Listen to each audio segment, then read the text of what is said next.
네, 한국은행이 2년 9개월 만에 금리 인상을 단행했습니다. 오늘 시장의 화두가 되고 있는데요. 또 저명한 교수님 두 분, 바로 신세돈 숙명여대 경제학과 명예교수, 최백은 건국대 경제학과 교수 모셔서 이야기 나눠보도록 하겠습니다. 안녕하세요. 네, 안녕하십니까. 안녕하십니까. 벌써 우리가 텐트럼 시작하는 거 아닙니까? 긴축발작하는 거 아닙니까? 부동산 대출 끊는 듯이 농협도 대출 중단을 하고 금리마저 올려버리면 텐트럼 발생하는 거 아닙니까? 그 일부에서는 이게 텐트럼의 시초가 아니고 한국형 금융위기의 시초다 이렇게까지 보는 사람이 있어요. 예. 그런데 금리 인상은 좀 늦은 감이 있고 예. 문제는 앞으로 향후 금리를 더 올릴 것이냐 말 것이냐, 올리면 언제 올릴 것이냐, 그 꼭지가 하나 있고 또 하나는 왜 올렸지? 이 올리는 목적이 뭐지? 이게 가계부채인가?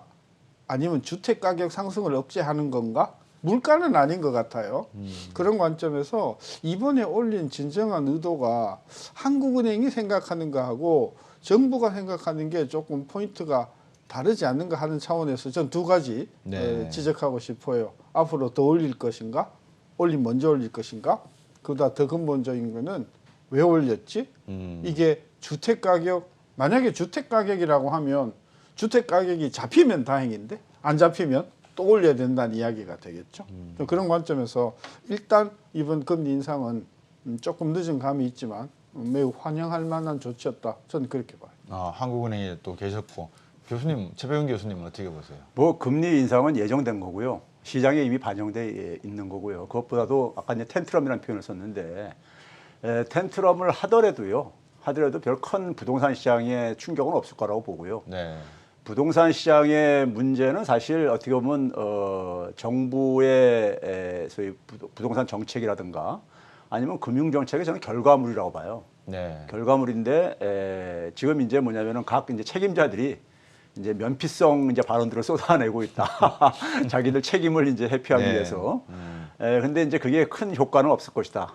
시장에서 불신은 이미 그러니까 불신이 퍼질 대로 퍼져 있어 가지고요. 네. 금리 조치 가지고 한국은행의 금리 조치 인상 조치 가지고 효과를 보기에는 저는 불가능하다고 봅니다. 어떻게 보십니까? 한 번 더 할까요? 올해 안에 어떻게 한 번 더 추가 인상을 할까요? 저는 뭐 충분히 할 수 있다고 보고요. 예. 하는데 그게 하는 게 별 효과가 없다고 보는 거죠. 이미 시장에서. 해봤자 1% 아닙니까? 그렇죠. 1%인데 코로나 이전이 1.25%였거든요. 1.25%가 곽 박사님은 저금리라고 보지 않으세요? 저금리죠. 저금리죠. 예. 뭐 초저금리 상태가 그럼요. 그렇게 돌아가도 초저금리는 여전히 그러니까 지속되는 거기 때문에. 물가 상승률을 빼버리면 실질금리는 마이너스죠. 그렇죠. 예. 교수님은 어떻게 보십니까? 신세동 교수님. 이게 학문적으로 접근하는 거하고 예.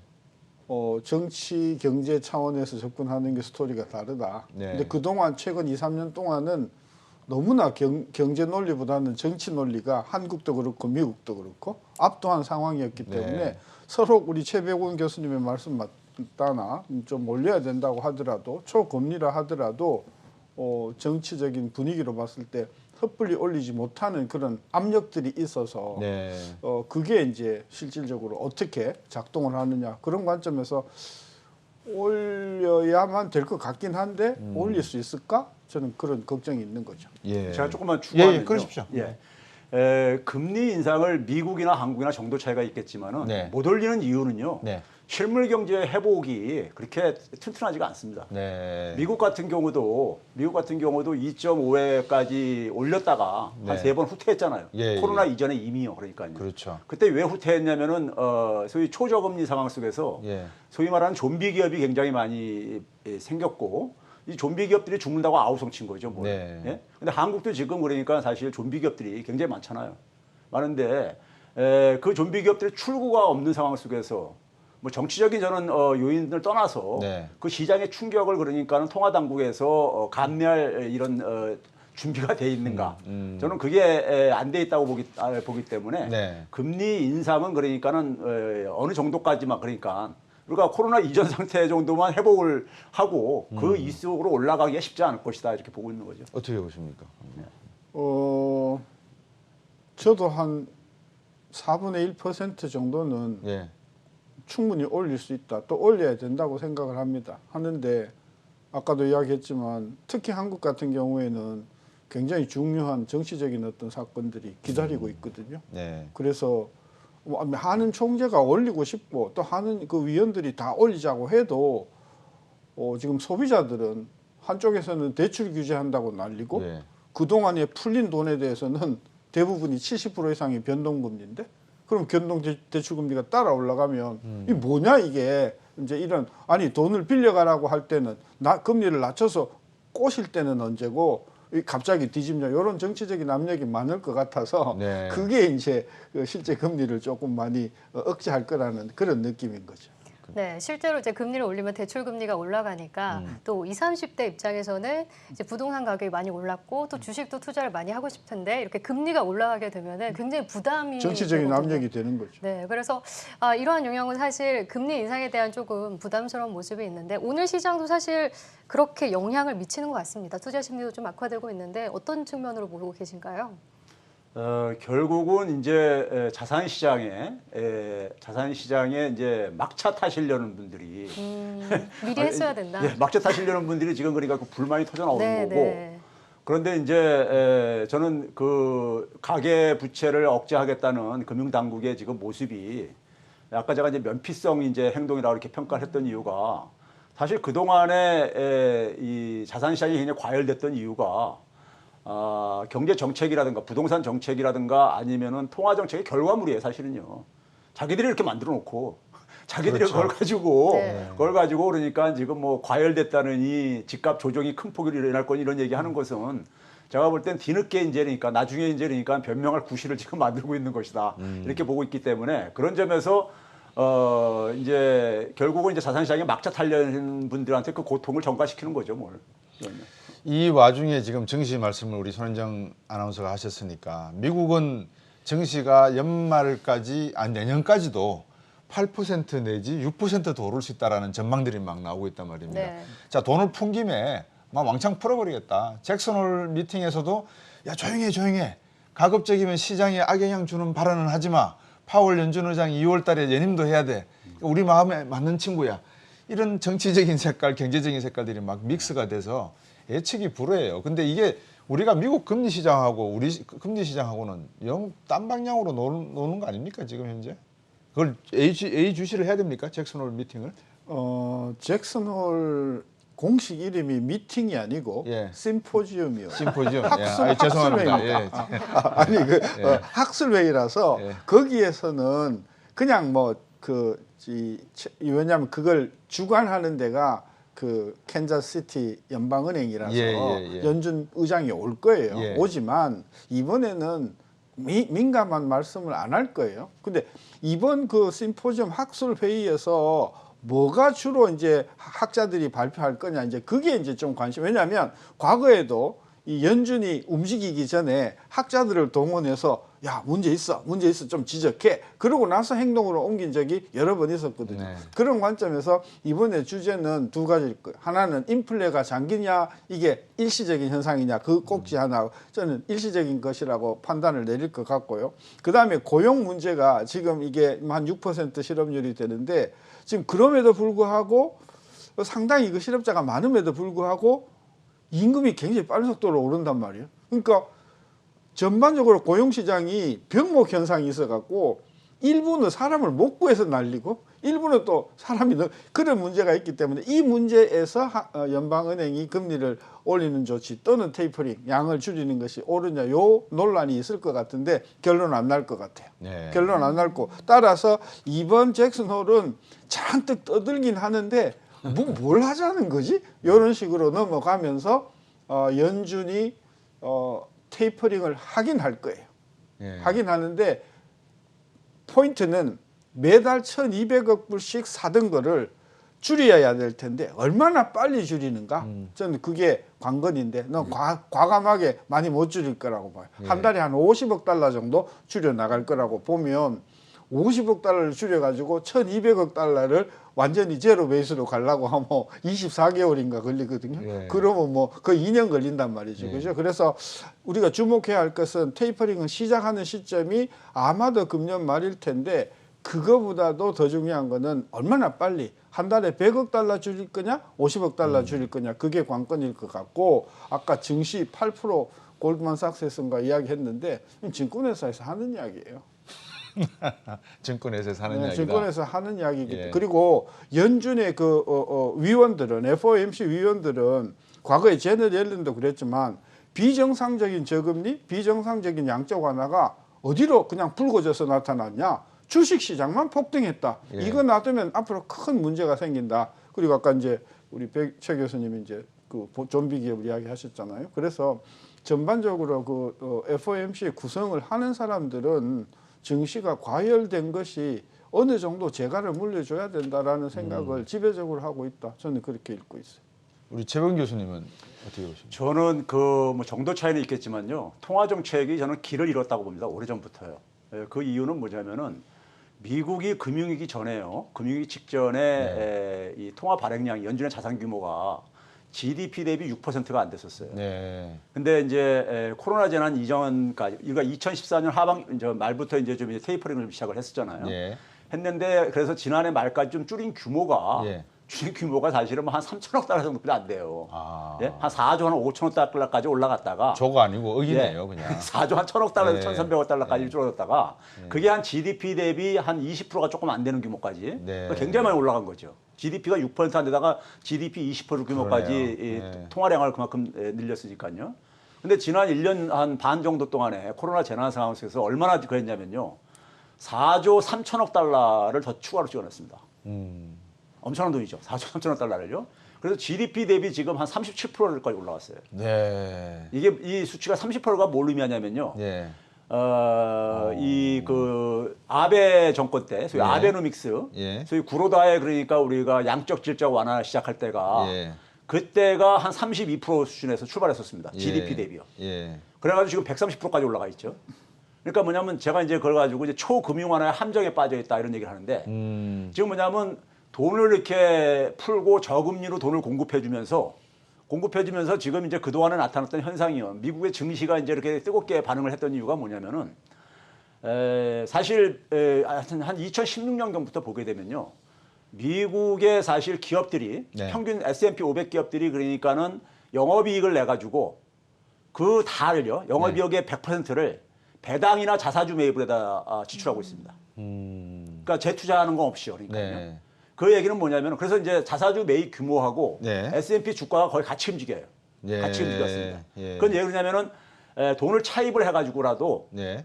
자사주를 매입을 하는 것이 매입을 해가지고 주가를 끌어올리는 것이 그 차입 비용보다도 차입 비용을 빼고는 남기 때문에 네. 주가 수익에 따른 것이 주주들의 그렇죠, 수익이요. 그렇죠. 예. 그래서 이제 그런 짓을 계속 한 거예요. 예? 했는데 그러니까 지금 뭐냐면 시장에서 그렇게 반응하는 건 뭐냐면은 아까 선생님도 얘기했듯이 그러니까 테이퍼링을 그렇게 예. 빠르게 못 합니다. 지금 그러니까 뭐 시장에서 나오는 얘기는 국채 같은 경우 한 100억 달러 정도 줄일 거고 네. 지금 예를 들어서 1200달러인데 800억, 400억 달러씩 배분하고 있잖아요. 예, 예. 근데 한 100억 달러 줄이고 그다음에 MBS 주택담보증권 같은 경우는 지금 이제 400억 달러 가고 있는데 예. 이걸 한 이제 50억 달러씩 줄여갈 것이다. 네. 이렇게 한 150달러씩 이렇게 줄여갈 거라는데 그렇게 했을 때 그 속도가요. 그 속도가 굉장히 이제 우리가 일반인들 같은 경우 테이퍼링 하게 되면은 통화를 당장 이렇게 뭐 긴축하는 걸로 생각하는데 네. 그게 아니라 통화 발행 규모를 좀 줄여가는 거죠. 예. 네? 계속 동안 늘려가는 것이고요. 그런 점에서 유동성 공급은 아직 당분간 충분할 것이다. 그리고 금리 인상도 상당히 앞으로 그러니까 오랜 기간이 소요될 수밖에 없다. 네. 그런 점에서 뭐 유동성이 굉장히 풍부할 수밖에 없고 유동성 잔치는 계속될 수밖에 없다는 점에서 기존의 패턴이 계속 지속될 수밖에 없다고 이제 시장에서는 읽고 있는 것이고요. 그 결과물이고 그래서 이제 제가 하는 얘기가 뭐냐면은 미국 경제가 상당 부분 사실 이 자산 시장 붐을 통해 가지고 경제를 이렇게 부양시킨 측면이 있어요. 네. 없지 않아 있습니다. 예. 그게 만약에 없어졌을 때 실물 경제 회복만 가지고 그러니까 미국 경제가 강해질 수 있는 이런 힘이 있느냐? 저는 그게 굉장히 취약하다고 봐요. 네. 그러다 보니까 금리를 2019년도에 올렸다가 2020년도에 다시 내렸던 이유도 아니 2018년도에 올렸다가 19년도에 내렸던 이유도 거기에 있었었고요. 그런 점에서 코로나 재난 상황이 종식이 된다 하더라도 실물 경제 회복은 저는 별개 문제라고 보는 것이고 네. 그래서 유동성 이 함정은 굉장히 오래 갈 수가 있다. 그리고 이제 그 상황 속에서 결국은 신나는 곳은 자산시장뿐이 없는 거죠, 뭘. 그렇네. 방금 최병 교수님 말씀 듣고 보니까요, 신 교수님. 이런 표현이 좀 어떨지 모르겠습니다만 시장이 옛날에 오바마 대통령의 대선 그 캠페인 메시지가 월가를 점령하라 했거든요. 월가가 마치 시장을 볼모로 잡고 있는 듯한 인질로 잡고 있는 듯한 이런 느낌이 들거든요. 우리가 그렇다고 해서 이거를 벗어날 수도 없는 상황이지 않습니까? 모두가 다 지금 우리 이런 개인 투자가들을 어제 뉴스 외신을 보니까요. 미국 상위 소득 10%가 전체 미국 주식의 89%를 소유하고 있다 그러더라고요. 시가총액에. 이렇게 되고 나면 결국은 10%의 세상인 것이지 90%의 세상은 아니란 말입니다. 어떻게 보십니까, 이 점은? 그 이야기하기 전에 예. 오바마가 들어설 때가 금융위기가 들어가는 진입 국면이었잖아요. 그렇죠. 네. 2008년도 네, 그래서 맥케인 후보하고 요 문제에 관해서는 우리 초당적으로 접근하자 해가지고 이제 금융관계법을 바꿀 때만 해도 네. 공통 인식이 뭐냐면 주식시장이 너무 비대하다. 네. 이거 너무 고삐가 없다. 이거 줘야 된다 해가지고 법을 만들었어요. 그렇죠. 막 그랬는데 지금 상황은 그때보다도 훨씬 더 그 고삐 정도가 아니라 지금 미친 그 황소같이 지금 시장이 된 지가 오래되잖아요. 근데 요 문제에 대해서 지금 민주당 정부는 상당히 오바마 정부 당시에 생각을 많이 해요. 이제 증시를 네. 좀 규제를 하고 이렇게 증시만 비대한 것이 결국은 미국 장기 발전에 좋지 않다는 인식을 함에도 불구하고 지금 굉장히 어려운 문제가 바로 내년에 중간 선거가 또 다가와 그렇죠. 있어요. 네. 그리고 바이든 지금 인기가 그럼 아프간 때문에 40% 굉장히 떨어지고 있거든요. 네. 바이든이 출범할 때만 해도 상하원 의원에서 압도적으로 이길 줄 알았는데 거꾸로 상원 하원 의석수가 오히려 더 위태위태한 상황까지 갔단 말이죠. 그런 관점에서 미국이 그렇게 강하게 월스트리트를 목을 쬐는 그런 상황은 저는 못할 그렇죠. 것이라고 봐서 그냥 뜨뜻미지근 할 것 같긴 한데 한 가지 확실한 거는 저는 연준 의장이 바뀔 거라고 봐요. 아, 그렇습니까? 네, 네, 바뀔 거라고 보고 왜냐하면 지금 뭡니까 보드에 이사회가 6명 있는데 네. 6명 중에 공화당이 5명이에요. 민주당이 1명이에요. 네. 예전 같으면요. 그렇게 압도적으로 이렇게 구성이 되면요. 대통령 정당이 바뀌잖아요. 그렇죠. 그럼 알아서 나가는 사표 거죠. 나갔어요. 네. 지난번에도 그랬거든요. 네. 트럼프 들어왔을 때 민주당 출신 3명이 사표 쓰고 나갔어요. 네. 근데 안 나가고 지금 버티고 있거든요. 그런 관점에서 1명을 더 채워 넣어야 되는데 그것마저 공화당으로 못 넣을 거란 말이죠. 그런 차원에서 저는 보면 일단은 파월을 연준 의장에서 이제 지명을 안 하면 그 관례가요.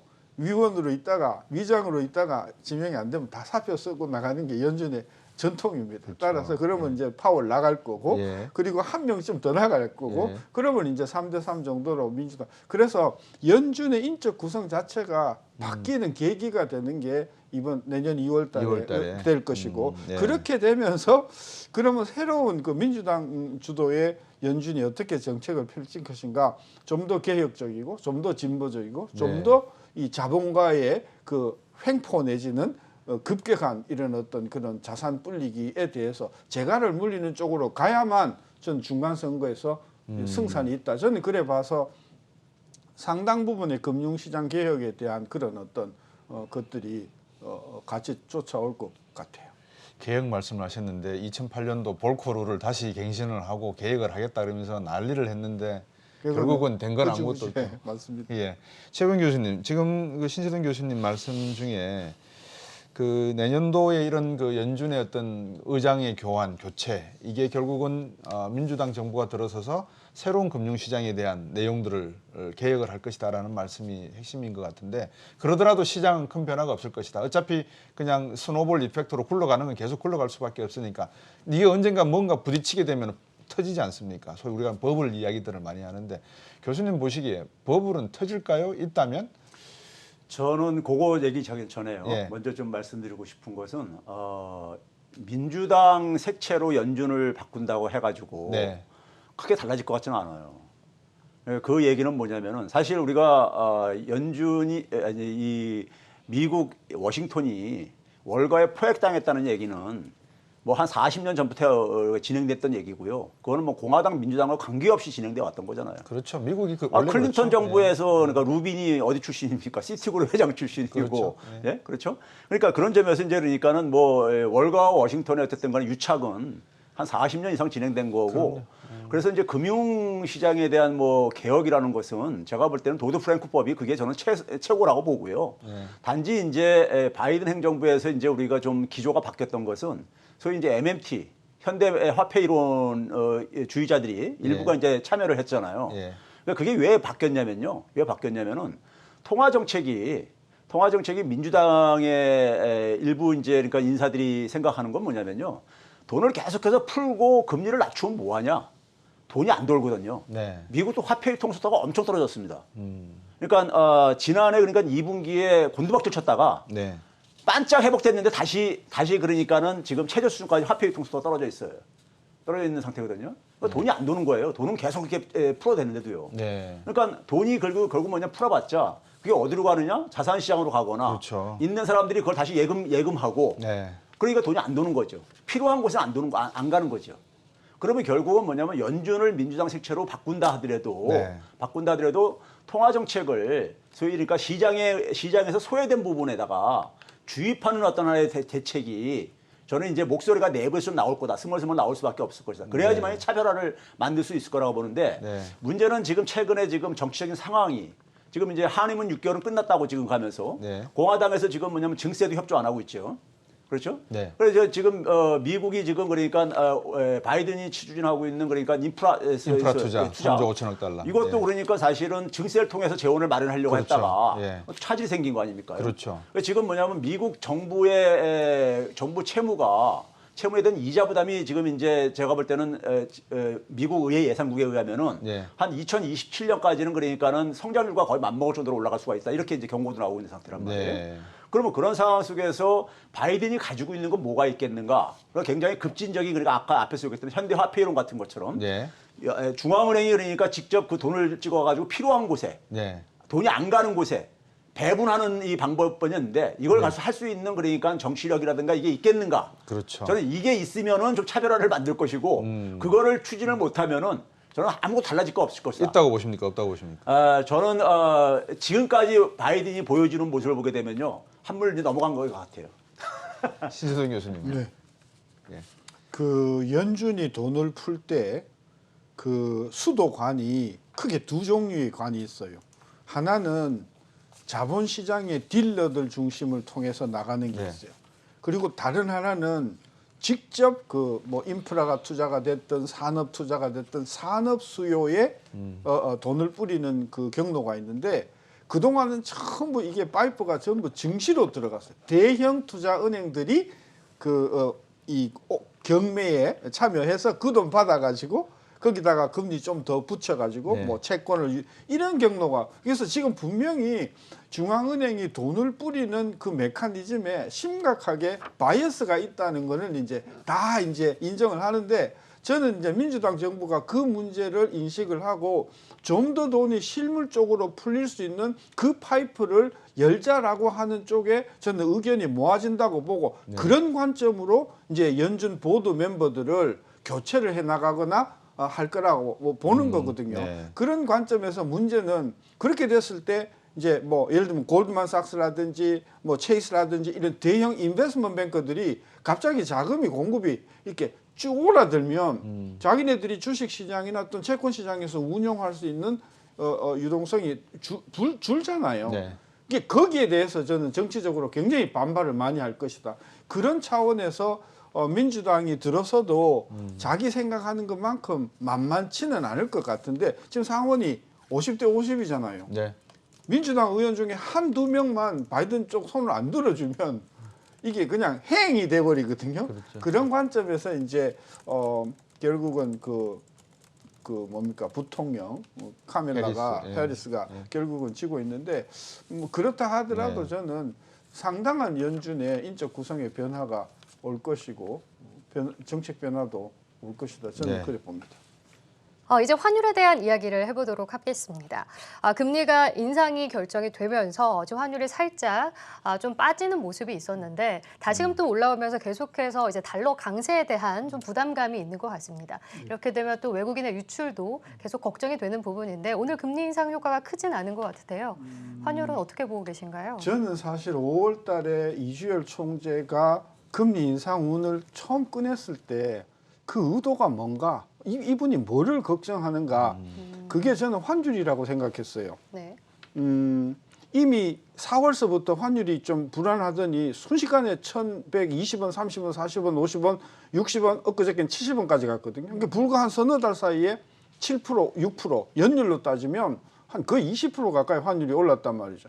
이렇게 환율이 오르면 제일 먼저 걱정되는 게 우리나라에 돈을 묻어뒀던 외국인 투자가가 환차 손을 겪게 되니까 빠져나간단 말이에요. 그거 빠져나갔을 때는 한국은행의 외환보유고를 가지고 막을 수가 없는 상황이 되니까 저는 한은의 고민이, 제일 큰 고민이 사실은 환율 인상, 상승을 억제하는 거라고 봤어요. 그래서 이제 금리를 0.25% 올렸는데 좀 더 두고 봐야 되겠지만 그걸로 전 충분할까? 저는 그런 관점에서 말은 못해요. 한국은행 사람은 죽었다 깨어나도 환율 이야기를 못해요. 그게 불문율이 되어가고. 근데 속으로는 제일 고민하는 게 저는 그거라고 봤을 때 0.25%포인트 올려가지고 환율이 안정이 될까? 부족할 것이다.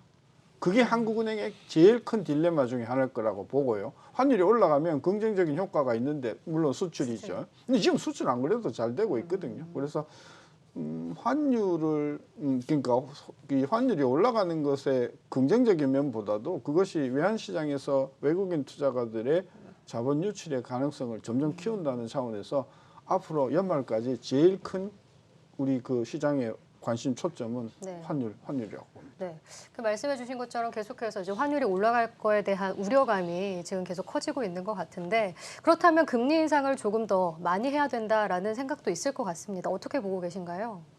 금리 인상은 사실 뭐 외환시장에도 이미 반영이 된 거고요. 반영이 된 거고. 그래서 저는 연내에 그러니까 한 번 정도 더 올린다고 해가지고 네. 환율 지금 이 흐름에는 크게 영향을 저는 못 미칠 거라고 보고요. 단지 근데 저는 환율의 흐름이 이 금리라든가 이런 것보다도요. 사실 이것도 그러니까 코로나 이전으로 소위 그러니까 복귀하는 이런 측면도 저는 있다고 봐요. 그 측면에 우리가 지난해 같은 경우 상당히 우리나라가 환율이 좀 하락하고 그다음에 네. 주가 상승률도 높았던 측면이 있었거든요. 그게 이제 지금 조정하는 이런 측면도 있다고 보고요. 환율이 상승을 하게 되면 일단 우리나라 지금 최근에 내수는 별로 아직도 살아나지 않은 상황 속에서 수출 가지고 지금 기업들이 버티고 있는데 수출 기업들은 사실 수익성은 개선되죠. 수출 물량이 안 증가해도 수익성은 개선되죠. 환율이 상승하게 되면요. 그런 점에서 이제 그러니까는 뭐 양적인 측면이 다 있는데 이게 그러니까는 우리가 뭐 외환위기라고 말할 정도까지 이 변동성이 커질 것이냐. 저는 거기에 대해서는 그러니까 그건 좀 더 무리한 해석이다 이렇게 보고 있는 것이고요. 그러니까 한 1,200원 정도까지는 그러니까 올라가더라도 기계 그러니까 비정상적인 건 아니라고 저는 보는 거고요. 단지 뭐냐면 짧은 기간 내에 그런 조정이 그러니까 급히 이루어지다 보니까는 이 불안 심리들이 조금 일부에서 있는데 그게 저는 지속될 가능성은 높지 않다고 봐요. 왜 그러냐면 지금 뭐 외환 수급 사정이라든가 지금 그다음에 뭐 미국이 그러니까는 테이퍼링을 급속하게 진행할 가능성도 지금 그렇게 크지 않은 상황 속에서 사실 그러니까 환율에 그러니까 그런 충격을 줄 만한 저는 구체적인 요인이 뭔지 모르겠어요. 예, 자, 그걸 이제 그러니까 우리가 외국인 자금이 다 빠져나갈 이유가 또 뭔지, 예? 갑자기 그러니까 빠져나가야 될 이유라든가 아니면 우리나라 환율이 그러니까 큰 폭으로 상승해야 될 이유가 뭔지 그 얘기는 없이 실체는 없이 그러니까는 그냥 불안 어떤 얘기들만 그러니까 떠돌고 있는 측면이 저는 있다고 봐요. 그런데 말입니다. 아까 제 생각에 언뜻 생각에 지금 우리가 수출이 잘 나간다고 잘 된다고 말씀들을 하시는데 이게 정상적인 수출의 지표는 아닌 것 같아요. 예를 들어서 기저 효과. 과거에 있었던 워낙 수출이 안 됐던 부분이 지금 어느 정도 비춰지는 걸로 이렇게 나타나는 그런 현상은 없습니까? 착시 현상은 없습니까? 근데요, 예. 그 분명히 이제 2018년에 우리가 마지막 정점을 찍었었죠. 우리가 소위 정점을 찍고서 2019년에 다시 후퇴를 했죠. 네. 코로나 이전에요. 네. 2019년 수준이 2011년 수준입니다. 그러니까 사실상 잃어버린 10년이 진행됐었는데 네. 그게 우리나라만은 아니에요. 그러니까 우리가 금융위기 이후에 글로벌 교역액이 지금 교역액 증가율이 한 4분의 1 떨어졌습니다. 네. 그러면서 그러니까 이게 전 세계적인 사실 현상이었었고요. 그렇죠. 그러면 그 상황 속에서 사실 우리가 2018년 수준을 돌파를 하냐 안 하냐는 굉장히 우리가 코로나 재난 이전 상황에도 힘들었었으니까는. 네. 근데 지금 아직도 그러니까 코로나 국면 속에서 올해 그러니까 2018년 수준을 돌파하는 건 거의 확실시되고 있잖아요. 네. 그런 점에서 그러니까는 긍정적인 측면이 있고요. 그다음에 제가 계산을 해봤어요. OECD 국가라든가 G7 국가들의 수출 증가율하고 우리나라하고 비교해봤는데 우리나라가 훨씬 높아요. 훨씬 높죠. 예. 높다는 점에서는 그러니까 적어도 세계 교육 증가율에 비해 가지고는 우리나라가 선전을 하고 있다. 이런 건 확실하고 분명히 수출 패턴에 변화가 발생하고 있다 저는 보고 있어요. 네. 대표적인 게 뭐냐면 2018년도에 수출이 정점을 찍었을 때 예. 수출의 기여도가 57%였었습니다. 반도체 기여도가요. 예. 근데 올해 지금 우리가 반도체가 차지하는 비중이 수출에 있어서요. 한 18% 정도뿐이 안 됩니다. 그런데 올해는 그러니까는 기여도가 한 18%가 조금 안 돼요. 네. 그런 점에서는 굉장히 수출 상품의 다변화가 포트폴리오가 좀 이제 다양화가 된 것도 바람직한 측면이고요. 그래서 그런 측면에서 볼 때는 2018년도보다 내용적으로 굉장히 개선되고 있다. 그러니까 증가도 높아지고 있지만은 그래서 단순하게 그러니까 우리가 기저 효과로 보려면은 2011년도부터 그러니까 계속 그러니까 상승 곡선 속에서 우리가 상승 직선 속에서 얘기를 해야 되는 건데 지난 10년 동안에 2019년 이전까지 10년 동안에 사실 수출은 정체해 있었다. 이걸 가정을 하게 되면요. 네. 이건 기저 효과만 가지고 얘기하기에는 좀 무리가 있다고 저는 봅니다. 그렇군요. 신세동 교수님 어떻게 보십니까? 그 반도체의 이상적인 활황이 시작된 게 2017년 8년이거든요. 예. 그래서 반도체를 딱 빼고 보면 예. 그렇죠. 주요 수출 품목 중에서 2010년대보다도 못한 게 절반 이상이에요. 그러니까 대한민국의 수출은 딱 반으로 나누면 잘 나가는 부분 있고 못 나가는 부분 있고 잘 나가는 부분 중에서도 진짜 잘 나가는 부분, 이게 반도체거든요. 그걸 다 합쳐 놓으니까 그나마 지금 뭐 2018년에 비해서 수출이 좀 신기록을 경신한다고 하지만 이렇게 커튼을 펼쳐 보면 잘 나가는 것도 있지만은 상당히 꼬물꼬물 긴 기간 동안 망가지는 제조업도 지금 많다. 네. 대부분이 떠나거나 줄이거나 그렇다. 따라서 수출을 우리가 그냥 도매금으로 그냥 이야기할 것이 아니라 잘 나가는 수출도 있고 아주 못 나가는 수출도 있다는 게 현실이다.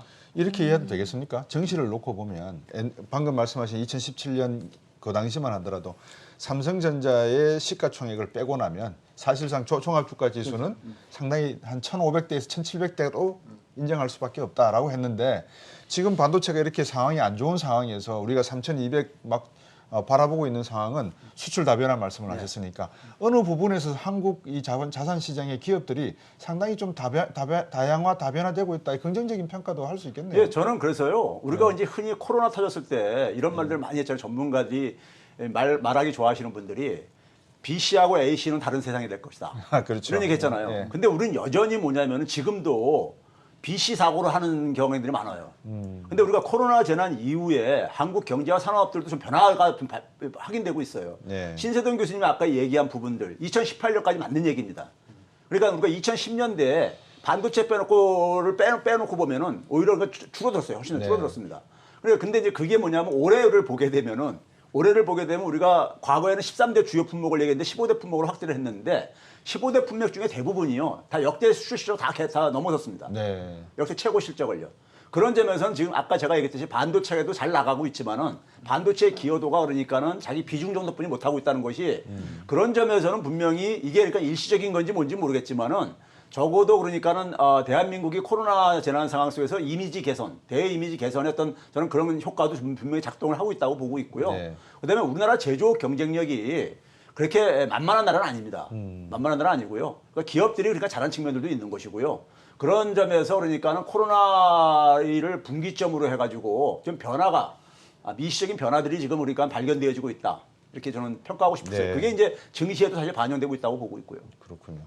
어떻게 보세요? 정시가 지금 아까 이제 외국인들이 우리 손윤정 아나운서께서 환율과 금리 이야기를 잘 설명을 해주셨는데 우리나라가 이렇게 반도체를 빼고도 제조업의 강세를 유지하고 있는 걸 보면 외국인 투자가들 입장에서 우리 시장이 상당히 매력적으로 보여야 된단 말입니다. 그러면은 빼는 것보다도 가지고 있는 거 가는 것이 더 바람직하다라고 생각할 수가 있는데 왜 그러죠? 왜 빼죠? 근데 외국인 투자가들이 무슨 종목을 갖고 있는가를 들여다봐야죠. 보셨습니까 혹시? 아니 예, 그러니까 예. 아 보셨다니까 한번 설명해 주시죠. 이 외국인 투자 지분이 예. 40% 50% 넘어가는 기업들의 면면을 보면 이게 아까 이야기하신 대로 전통 제조업이 거의 아니라는 거죠. 거의 반도체 그리고 금융 예. 쏠려 있어요. 그렇군요. 그래서 외국인 투자가가 이 한국에 투자하는 것은 한국의 펀더멘털이 좋아서가 아니고 특수한 분야, 특수한 부문, 대표적인 게 금융 그리고 반도체 관련.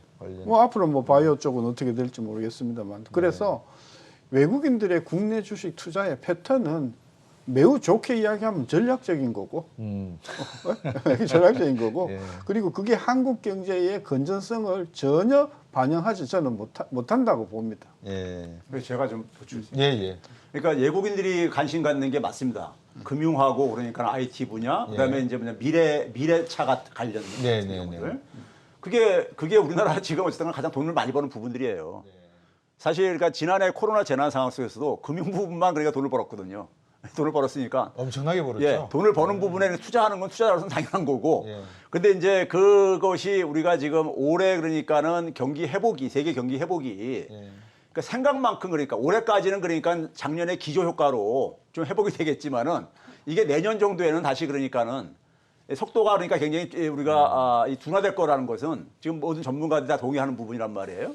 그런 상황 속에서 지난해 그러니까 굉장히 우리 경제가 선방하는 속에서 예. 좀 외국인들도 굉장히 재미를 본 게 있어요. 네. 그 이익 실현을 저는 하고 있는 거라고 측면이 상당히 있다고 봐요. 네. 그래서 이제 그게 그러니까 근데 문제는 뭐냐면 그동안에 대한민국에서 소위 말해서 잘 나가는 부문들이 계속 잘 나가려면은 세계 경제가 계속해서 화랑을 보여줘야 되는데 그게 지금 불확실한 상황 속에서 우리나라는 결국 대외적인 변수에 굉장히 영향을 많이 받기 때문에 네. 잘 나가는 산업들이요. 그러다 보니까는 그 속에서 외국인들이 저는 소위 말해서 수익 실현이 됐다고 보는 것이고 그 속에서 소위 자산 포트폴리오를 재조정하는 이런 것들이 지금 단기적으로 이루어지고 있는 것이다. 근데 장기적으로 이것이 계속 지속될 가능성은 저는 크지 않다고 봅니다. 네. 하나 지적하고 싶은 게 한국판 뉴딜이에요. 한국판 뉴딜의 그 투자 분야를 보면 네. 대부분 외국인들이 관심을 가지는 품목으로만 돈이 집중적으로 쏠리는 거란 말이에요. 네. 그러니까 제가 만약에 정책을 한다고 하면 뭐 그걸 하지 말아라는 건 아니지만 그래도 전통 산업, 굴뚝 산업에도 경쟁력이 얼마든지 있을 수가 있다. 그거 지금 바이든이 하겠다는 게 그거잖아요. 돈이 자꾸 바이오 쪽으로 금융으로 쏠리니까 국가 발전이 아주 이렇게 삐뚤어지는 거 아니냐. 그래서 인프라도 하고 하겠다는 거잖아요. 그래서 이 정부가 계속해서 한국판 뉴딜이라고 하는 그런 그 개념으로 바이오, 그다음에 IT, 그린텍 이쪽으로 하니까 당연히 그쪽으로 돈이 쏠리고 당연히 그쪽과 관련된 주가가 폭등하게 되고 그거를 이제 외국인들이 집중 투자하면서 이익을 올리는 거예요. 그러니까 정리하면 정부의 정책이 쏠림에 따라서 그 과실을 상당 부분 외국인 투자가들이 가져가는 그 부분이 있다. 저는 그래서 정책이 조금 더 균형 잡혀서 이게 산업 정책이나 제조업 경쟁력 정책을 펼쳐야 될 때가 왔다고 보는 거죠. 네. 네. 지금 올해 경제 성장률이 4% 전망을 유지하게 됐고 또 내년에는 3%를 유지했습니다. 또 물가 상승률은 한 1.8에서 2.1%로 조금 올렸는데 그렇다면 계속해서 말씀하고 계신 우리나라의 지금 경기 회복 잘 되고 있다라고 보고 계신가요? 지금 우리가 그 내년 성장률까지 포함을 해가지고 계산해 봤을 때요. 네. 내년도까지 해가지고 소위 그러니까 코로나 재난 이전에 소위 우리가 잠재 성장률이라고 하죠. 그 추세로 그러니까 회복되는 나라가 한국하고 미국 정도예요. 지금 여전히 2분기 기준으로 하더라도 많은 주요 국가들이 지금 코로나 재난 이전을 회복을 못했습니다. 아직 안 된 상태예요. 2분기 그러니까 이런 상태 속에서 그러니까 내년까지는 소위 말해서 기저 효과가 작동을 할 수밖에 없는 것이고요. 성장률에 반영이 될 수밖에 없는 것이고요. 근데 문제는 뭐냐면은 문제는 그 수치에 그러니까 성장률 착시 효과가 수치가 이제 그러니까 일시적으로 그러니까 높게 나오는 것이 착시 효과인데 문제는 그 이후에 성장률이 굉장히 저는 이제 둔화가 정착될 것이다. 성장률 저성장이요. 저성장 국면의 진입이 불가피할 거라고 보는 것이고요. 네. 그런 점에서 한국이 그나마 그러니까는 지금 저는 이 잠재 성장률을 지금 그러니까 유지는 하고 있지만은 이게 이제 그러니까는 지속될 가능성이 지금 여러 가지 위험 요인들이 많다는 거죠 지금요. 우리 앞에는요, 그러니까요. 그걸 관리하지 못하면은 그러니까 우리 학자들이 얘기했을 때 그러니까는 뭐 문재인 정부라든가 다음 정부에 그러니까 우리가 성장률 0%대 진입 이런 것도 피할 수 없는 하나의 이런 상황이다 이렇게 저는 평가합니다. 그 4% 전망을 안 바꿨어요 한국은행이. 네. 근데 좀 고민 되게 많이 했을 거라고 봐요. 계산으로 보면 좀 낮췄었어야 돼요. 왜 그러냐면 자, 이거 4%라고 이야기할 때 뭐를 전제로 했냐면 하반기 성장률이 4.2다라고 보고 4가 나온 거예요. 상반기는 3.7, 하반기는 4.2. 그래서 4.0이 나온 네. 거거든요. 이 코로나 지금 뭐 델타 변이 때문에 하반기가 훨씬 더 안 좋을 거라고 보면 여기서 꺾일 거고요. 민간 소비를 어떻게 봤냐면요. 상반기는 1% 봤어요. 증가율을. 근데 하반기는 얼마를 봤었냐면 4% 증가를 봤어요. 이게 4% 증가를 하게 소비가 하는 많이 게 늘었네요. 이게 좀 과도한 거잖아요. 그런 관점에서 한국은행이 성장률을 속내는 3.9로 낮추고 싶지만 금리를 올리는 판국에 이걸 3.9로 낮추면 니 무슨 시그널이 이런 거냐 그럴까 봐서. 근데 저는 한국은행이 이번에 4.0으로 전망한 것은 속내는 요거보다 조금 낮을지도 모른다는 생각을 많이 했을 것 같아요. 네. 네.